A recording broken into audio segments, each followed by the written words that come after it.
Welcome everyone here to the Smash Evening Show right here on Smash FM here on AFL Grand Final Public Holiday here in Melbourne.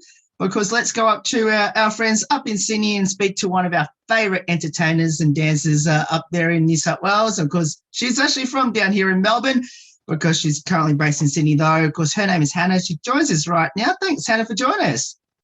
Hello, Will. Thank you for having me again. No worries. Well, it's been a while since we last had you on the show. So tell us, how has it been since we last had you on the show? Would have been 2 years ago now. Feels like yesterday, but then it also feels like 7 years ago with how time is to me at the moment. Look, a lot has changed in 2 years, as I'm sure everyone can agree to. So yeah, what a big roller coaster it is.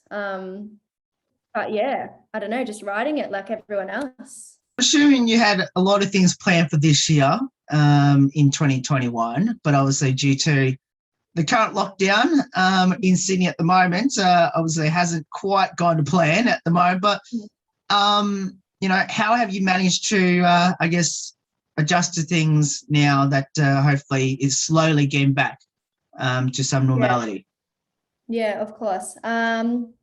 I guess it's kind of been a force to reset and just kind of slow down and stop and actually, I don't know, figure out what I really value, what is causing me, or like what is, what's the right word? Like, what's like, yeah, giving me some kind of purpose, you know, like, because when it's all pulled out from under your feet, you're kind of forced to really think about it. So yeah, that's been really, really good. Yeah, and just having that time to work on myself, I guess, without the added stress of being so busy and running from job to job. You know, you're forced to just kind of, yeah, sit in your thoughts and use that like to the best of your ability, really, I guess, yeah, to gain from it. Now, of course, you know, Sydney wasn't in lockdown in the first half of the year. So what did you do in the first half of the year? So there were still restrictions in regards to events and stuff. So nothing really went back to how it has been previously. But in saying that, yeah, I've been, I don't know, lucky to have a few consistent jobs in, I don't know, I guess that industry. But other than that, I've kind of had to fill in gaps with other industries. So retail, hospitality, you name it. Like I've just been jumping around trying to upskill, but then also, I guess, fill in the time, network within that as well, and just stay active as best I can. Obviously now it's a different story. But I kind of, yeah, did use that to not deter or not to steer me away from heading into like performing and that kind of industry, like, and using it to like branch out maybe and look at other avenues and other things that are happening. And yeah, that might seem they're thriving, you know, at that time anyway. Yeah. What were your plans at the start of the year that you've sort of now missed out on a bit? Being on set and going for big kind of castings, big kind of roles. I really wanted to crack into acting a lot more this year. And that kind of was put on standby. But then there was kind of obviously overseas, like a lot of movies actually got filmed in Australia here, which has been, I know, like a good thing out of that. But being in the LGA I'm in, I'm not able to do that work unless I'm unless it's essential, like it's those kind of roles. So that's been a bit of a bittersweet thing. But you mentioned that you've had a chance to sort of reset your goals again. What are those goals, if you don't mind sharing? At the moment, I'm looking at things on a smaller scale, like a day-to-day basis. It's hard to see what things are going to be like in a year, what things are going to be like in 5 years to 10 years. Like I have faith and hope like that it is this bigger and better lifestyle for everyone. But I think for me, what's worked best is to go day by day and just think of the little things, like legit making my bed every day, waking up to a glass of water, making sure I go out and, I don't know, go for a walk every day. But then like I don't know, I've kind of put in like do 5 dance classes a week. I've kind of stepped back from pursuing a career in dance. I love it and I'll always do it. To do 5 classes a week, that's kind of been just my own benefit to be active and to like commit and stick to some kind of schedule, my own kind of schedule. And then another one has been just like to call people, like get in touch with my family, get in touch with old friends, new friends, and just kind of keep that conversation going and not, and that's a value. But it's definitely different kind of goals for me. Like if you'd asked me 2 years ago, I'm not too sure what I said, but probably like be on a cruise ship or be I don't know, like in America doing something, like, you know. So different kind of goals for now, but I think in the long term they're better goals, if that makes sense. I don't know, they're short-term goals, but if I can implement them, it's gonna be a better lifestyle in the future anyway. You made the huge leap of faith by leaving Melbourne and leaving your family and everyone else down here in Melbourne to make that I guess a career changing move to Sydney and fulfilling your dreams of to what you wanted to become, which you mentioned in the last show. Is that still on track?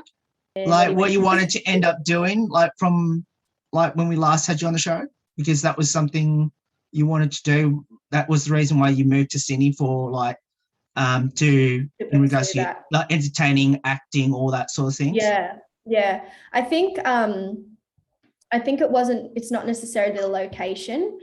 I think Melbourne has just as much going on in that scene, if not maybe more.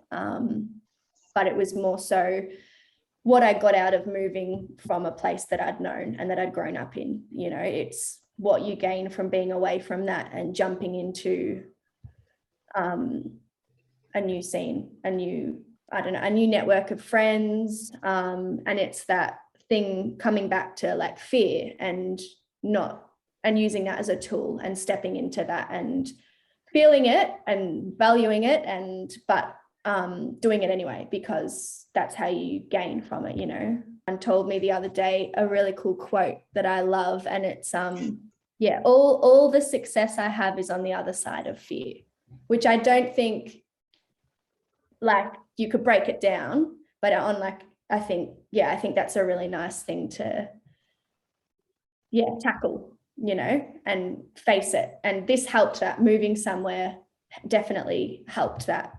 I guess let's talk a bit about, I guess, where it all started for you. Why did you end up choosing to, become a dancer, entertainer? And of course, you mentioned, obviously, we all know that you also was a cheerleader as well. Where did it all start, and why did you choose it? That is a good question. It's like it's something I was put in from a very young age, dancing.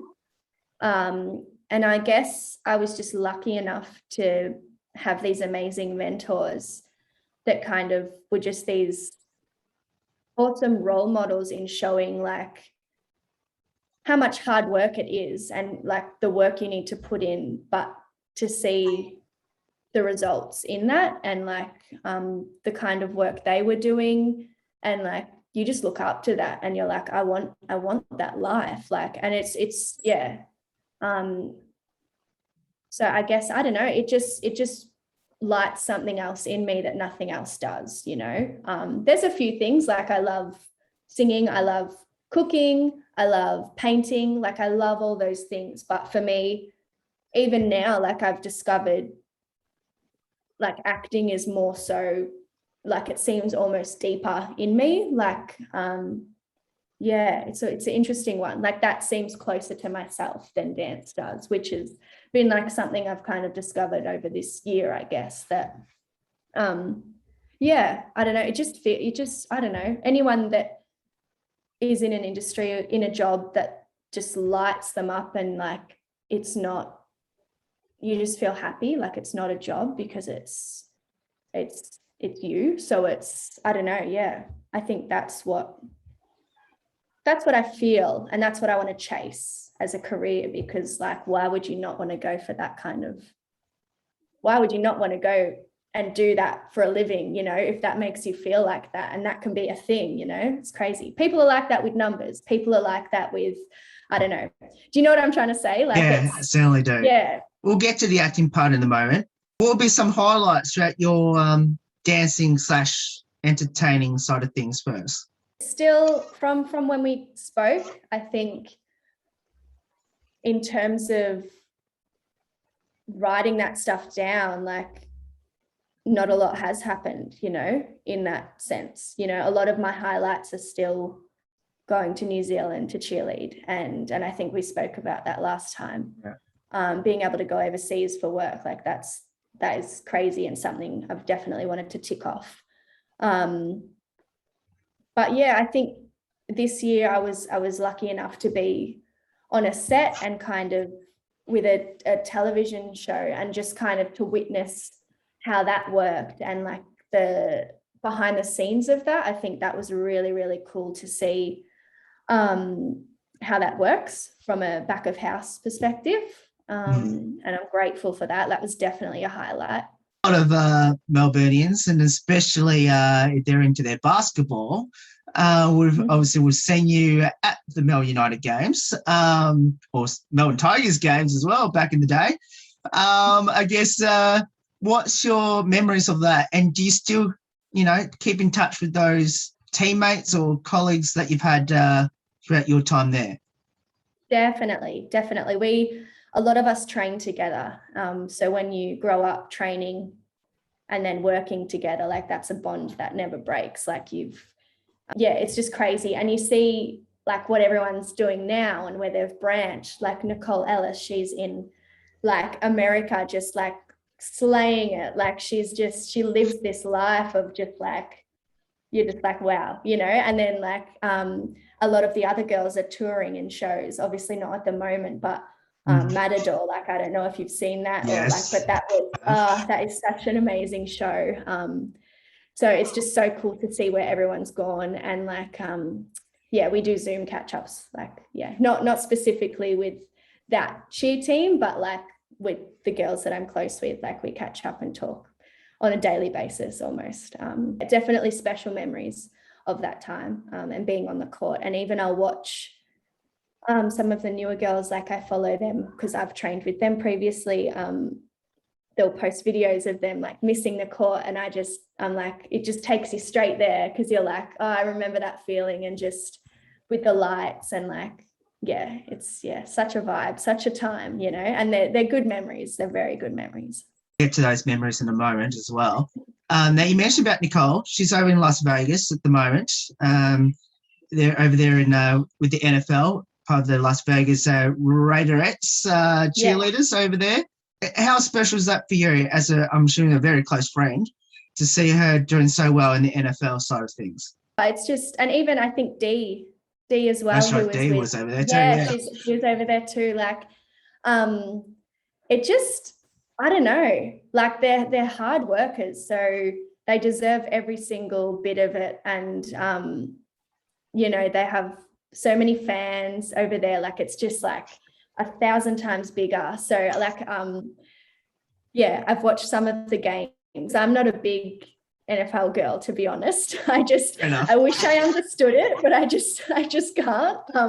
But I watch it for the cheerleading, definitely.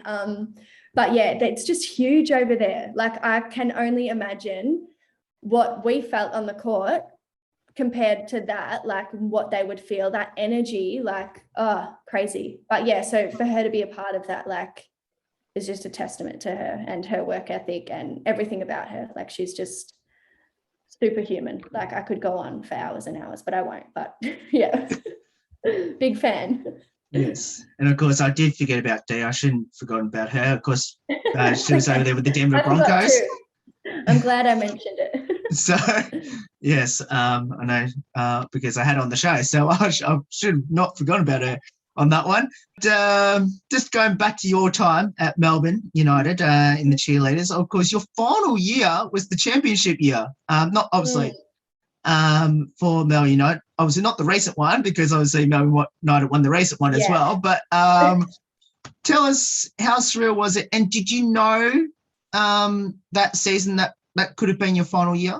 No, definitely not, because I planned to be in Sydney for 3 months and then move back home, and that just didn't happen, and I'm still here. So, but yeah, it's crazy how much you get. Like, I've grown up playing basketball. My brothers have played basketball. So I've always loved the game. But to just be a part of a team like that and be so invested in every single game, and when it gets to that moment, like being there and being in that moment, like, it's just, yeah, crazy. So it's surreal, like, and it's, yeah, to be a part of that. Like, even now you watch, like with the Olympics and everything like that, you watch the grand finals and you watch all that stuff, and it like gives you that feeling again. Like, I don't know if that's a thing, but you get emotional because you're like, it's just, yeah, it's cool. It's very rewarding. Yeah. So it's amazing to be part of that. Yeah. I mean, you were pretty close when you were down here in Melbourne. What was your memories of, myself, or like, coming to your games? And especially, I think we gave you a lot of presents, I think. Yeah, you did. You really did. I think, that's, again, what makes the job and everything else so much more rewarding, is being able to meet people like you, so full of life, and so you have time for everyone. You're very present and just always smiling, always happy, like, and that's, you want to surround yourself with people like that, really, like you. So it's so nice to have fans like that are, I don't know, excited and just happy, like happiness. We need that constantly, Yeah. Now, let's get to your acting side of things. You mentioned about acting a moment ago, and I said I was going to get back to it. Where was that passion? Where did that come from to also go from, the dancing side of things that you've had for most of your life to completely change of heart and go into acting? What changed? What was the turning point? Like, it kind of just naturally happened. I was just drawn to it. And I think that's like a bit of a, like, I don't know, I don't want to say tip, but like for people that, like, you should go to those, if you're drawn to something, follow that, and like growing up, I was always like, we did a lot of theatre, like on stage and stuff. So, I was always, the one that was willing and happy to be the Grinch or be Beetlejuice and be like these crazy characters. I loved that part of it, I did a theatre show it was called Relate, and that was, I don't know, it definitely, I struggled with it. I really struggled with it. If I was to go back now and do that, like, I would love to be that character and give it what it deserved, because at that time, I don't think I understood the power in it. But then, when I moved to Sydney, I think I just applied for one of them student films. Okay.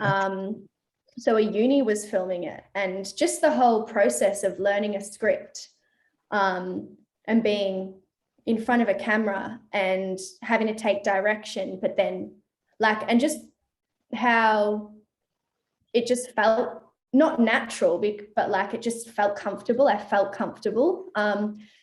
And then now with further study, like I've been doing some short courses and accent courses just to try and keep upskilling in that. Like, I think, again, it's a crazy competitive industry, but I'm hungry for it, and I want it. Like, I don't know. I want the challenge. I want to feel vulnerable. I want to, have those moments, so yeah. It excites me, I think. Considering where you've come from in regards to dancing, now you're going to acting. The dancing side of things, and especially dancing in front of hundreds and thousands of people, especially at John Cain Arena when you were down here. And obviously, you also did some NBL up there in New South Wales at the Q with the Kings. Has that helped you in regards to like that self-confidence? And I guess was it an easy transition, like in some ways? Almost the opposite, to be honest, because you're projecting as a performer. So I'm just thinking bigger, like in that scenario, you've got to be so big, you know, with all your moves, like, so they can hit the back of the stadiums. And like, I think because I'd been trained in it for years and years, and we practice, we rehearse, like we know the choreography back to back. There's no real reason to doubt yourself. It's in your body. So the nerves, it's excitement. Like you can use that to just be like, let's go girls. Whereas with this, I think it's a lot more, I feel more vulnerable. Yeah, I feel it's a lot more internal, because you like you almost, when you're doing the dancing and stuff, you can put on that face, you can put on that, who am I? Okay, I'm a backup dancer for Beyonce, let's go. Whereas with the acting side, you have to find that character, but you're being you. It needs to be real. It needs to be authentic. Like, and that's freaky. That's so freaky, but it's powerful. It's amazing if you can find that. So yeah, they're so different, so different. But I think that's what I like different. I like weird. I like exploring those parts. So yeah. I know you mentioned it before that obviously you don't look beyond, you know, you're taking this day by day. I do want to ask this question anyway. Mm-hmm. What's your future goals? Have you got something in mind beyond this year? I think so. For me, I need to focus on my training more. I think I need to nail my US accent. I need to maybe get a few more accents under my belt, and then just film, do so many self-tapes and just get comfortable with that. I do have an agent, but it's quite a big agency. So I feel like I need to, there's a lot of agencies that I'm drawn to, again, that I'm like, I want to sign with them. They look like they're my kind of vibe. But yeah, I just need to find that person or that agency that sees me and values what I can bring, and helps to guide me, you know, in the best possible way. So like, yeah, of course I've got goals in the acting side of things, but I think for now it's just upskilling constantly, whilst there's not really a lot happening, especially like in Sydney. You can still film stuff, but for my LGA I can't, which is, that just is, again, that is a bit disappointing. But in saying that, you've got to use that as, okay, what can I research, what can I learn today, what can I like upskill in? So goals for that, is just accents, self-tape, send them out to some agents and see if I get any bites, really. You mentioned about accent, and the one thing you mentioned was US, which obviously I know that fully well. So is your dream to hopefully, silly question I'm going to ask, but I'm hoping I'm asking the sensible question as well at the same time. Is Hollywood somewhere along this line, Hannah? Yeah, of course, 100%, of course, definitely. I think, it'd be awesome to go to LA and learn, you know, to learn from, like, I don't know, not the best of the best, but like I just gained so much from learning over there. So that would be, that would be definitely, like, to move there would be incredible, even for 6 months to a year, and just train, soak it up like a sponge and see what comes out of it. Definitely though. Yeah, good question. And I asked this question when we had you on the show about your dancing and, you know, performing side of things, but similar question, but this time with your acting. What does the acting / entertainment industry mean to you now? Well, like, it's my future, you know, like it's my hopeful future. So yeah, of course it means a lot, definitely. Yeah. Good I don't know how answer. to answer that one. I don't think I've ever stumped someone with that question. Yeah. I will finish up with this one last one. What would be your advice to people who are hoping to fulfill their dream in the dancing side of things or the acting side of things? What would be your advice to them? Jump in, feel the fear, do it anyway. And regardless, like, you're going to be gaining things from that experience. Yeah. If the outcome isn't what you wanted, you're still going to be gaining something from that and jumping in. Trust the timing and everything. Don't, like, I hear a lot of people, they're like, oh, like, I'm auditioning for this, I'm doing that, I'm doing this, but I'm not getting anything. And it's like, it's nothing to do with you. You're fine. Like, it's about the timing of things. It's just not your time yet. So keep hustling, keep pushing, don't give up. And if along the way you're drawn in with something else, go with that. Like, just follow. Everyone has their own path, so follow that. Don't think you have to do the same steps as everyone else. Yeah, just like, go for it. Life's too complex to not live for yourself as well. Yeah. Well, Hannah, thank you so much for giving up your time to join us. As I've mentioned quite a few times since, especially since you've been in Sydney, that we love you. You're our favourite entertainer / dancer / now actor as well, or actress. But we want to wish you all the best in that journey, and we'll be right behind you and supporting you. And let's hope when we get back, when we have you back on the show, hopefully once everything all sort of goes back to some normality, that into about some, I guess, hopefully some new gigs coming up for you in the acting side of things. Fingers crossed. Thank you so much, Will. You're amazing. Thank you for your support and doing what you do and just supporting people. I think that's the best. So yeah, thank you for having me. See you in 2 years. Yeah. No worries at all. And that's Hannah there joining us there, of course, one of our closest friends here on the show. So we'll hopefully check back with her once, hopefully, everything dies down a bit, goes back to some normality. There's more on the Smash Evening Show right after this. Don't go away here on the 10th year celebration.